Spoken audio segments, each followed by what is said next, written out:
It's me, Cairo, recording live from my office in Bangi, Selangor. There's DT leadership in my office. I always look forward coming back to office. I can do a bit more reading, writing, a bit of research. I equally enjoy being with my clients, leaders when I run workshop with them. By having myself in the office, really something I look forward for. At least I try to come once a week or once in fortnight. So I would like to comment, rather a debriefing about the conference I've attended recently, Future of Work, organized by Alliance, Alumni Alliance, where they group um, students or graduates, people with background that have attended courses or workshops or programs in Harvard, Stanford, Chicago Booth, and a lot of others. And I wrote about 10 points what I learned, and a few points I would like to highlight, which I wanted to make an emphasis.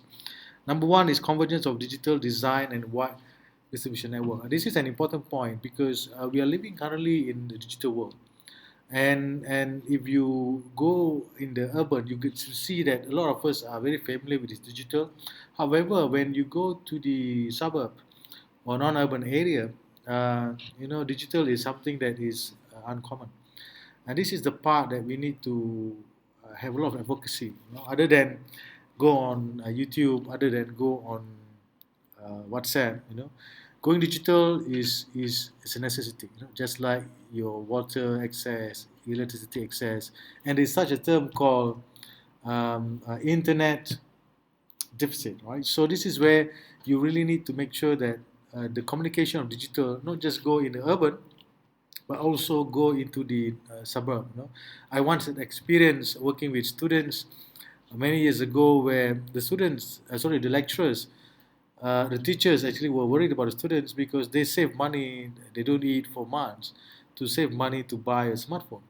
And to buy a smartphone to do what? Because they want to search YouTube, right?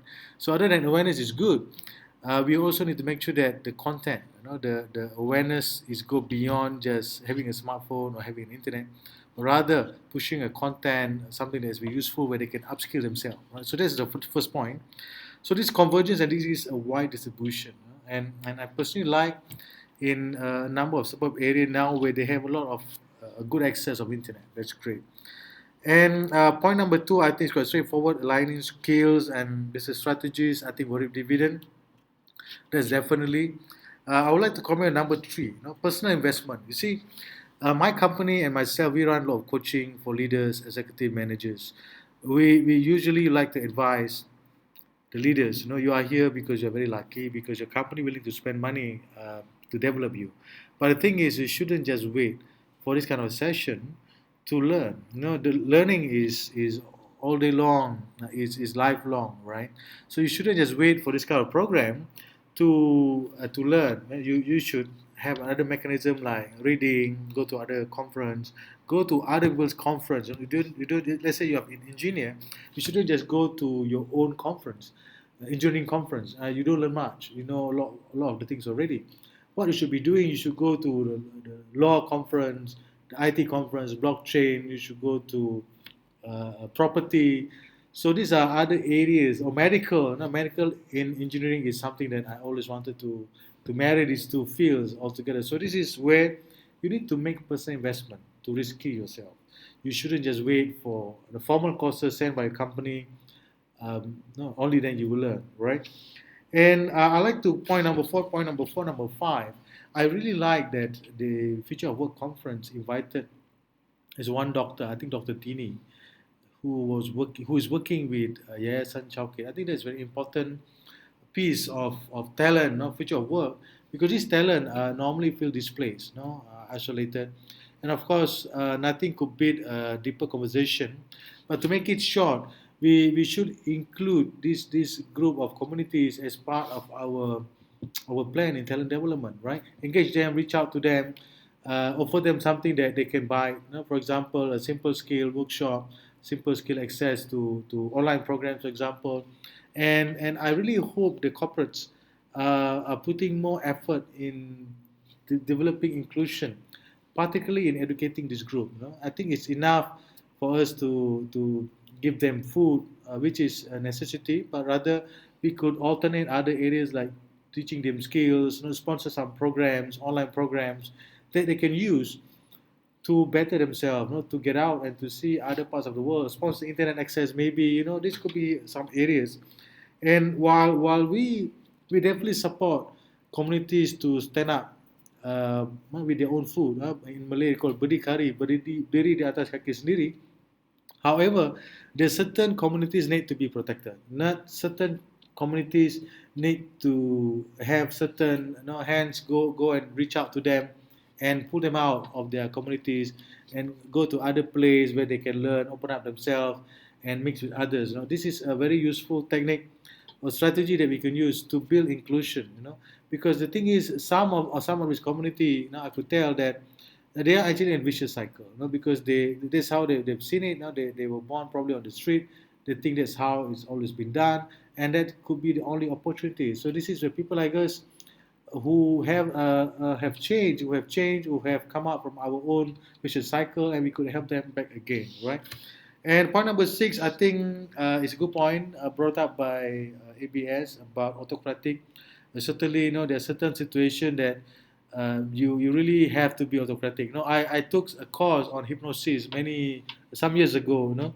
And there was hypnosis that they use a lot of power suggestion. So you have this low tone voice with your bass, baritone voice to convince and rather to put the patient in relaxed mode so that they can do some treatment or they can find a point of peace, right?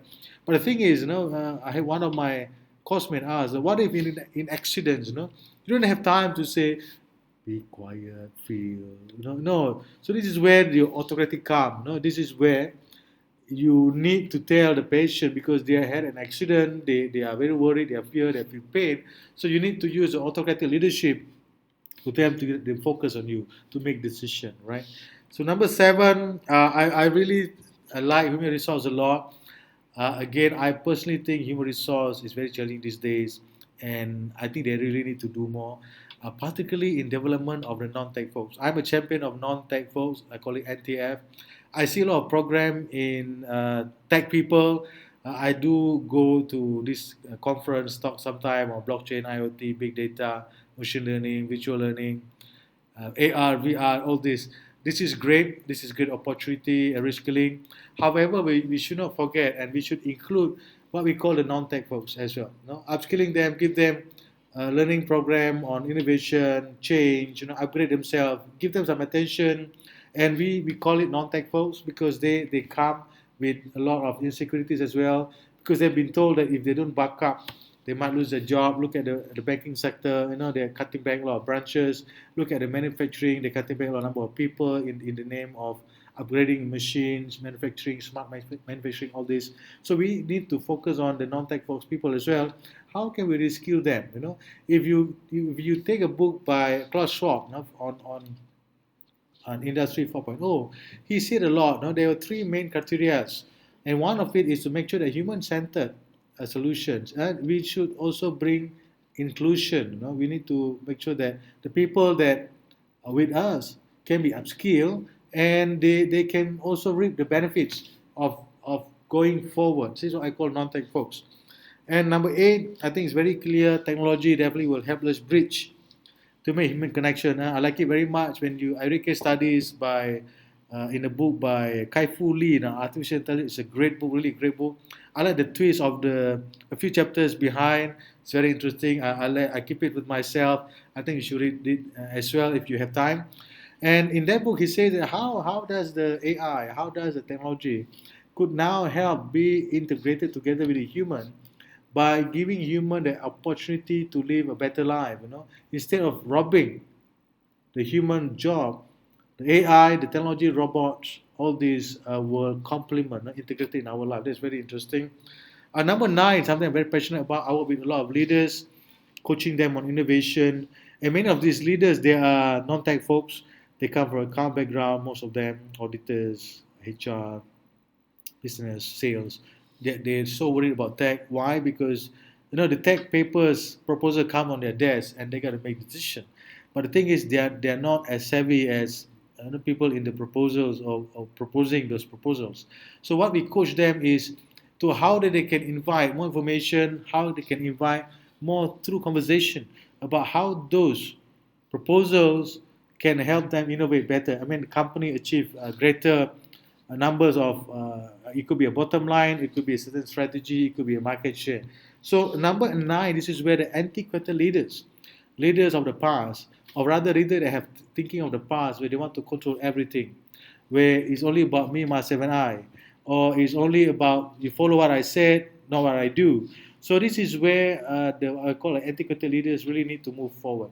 We want visionary leaders. We want leaders that are able to inspire others. At the same time, roll up their sleeves, and do stuff together with our talent. We also want leaders that can take feedback. At the same time, we want leaders that know what they're doing. So this is where number 9, I really think that leaders who feel, if you feel that you are antiquated, you should get some coaching. Enroll yourself. If you feel that you don't like to go to the open session, invest in yourself. You're earning 30, 40, 50,000 a month, so you definitely can afford a coaching online, or take some what I call personalized coaching, uh, to make sure that you are able to be abreast, in what you need to do. You see, you want to excel. Leaders want to excel in your current role, so that you can keep your job, number 1. Number 2, you can get another assignment. So that's what you need. And anti-quitting leaders, please move out. You shouldn't be the stumbling block. And finally, my number 10 point, I think this is where it involves a bit of the government, the policymakers, public, where we really need to have a deeper conversation. But again, it is not easy to run a conversation like that. I've seen it before. I was involved, in it for a while. But the thing is, we shouldn't avoid it, right? That's all from me. I speak more than I should. It's already about 11 minutes, going to 12. Thank you very much. Future of work definitely is something we need to discuss, and let's move forward. Let's innovate. Thank you very much. Khairul here from Bangi. Bye bye.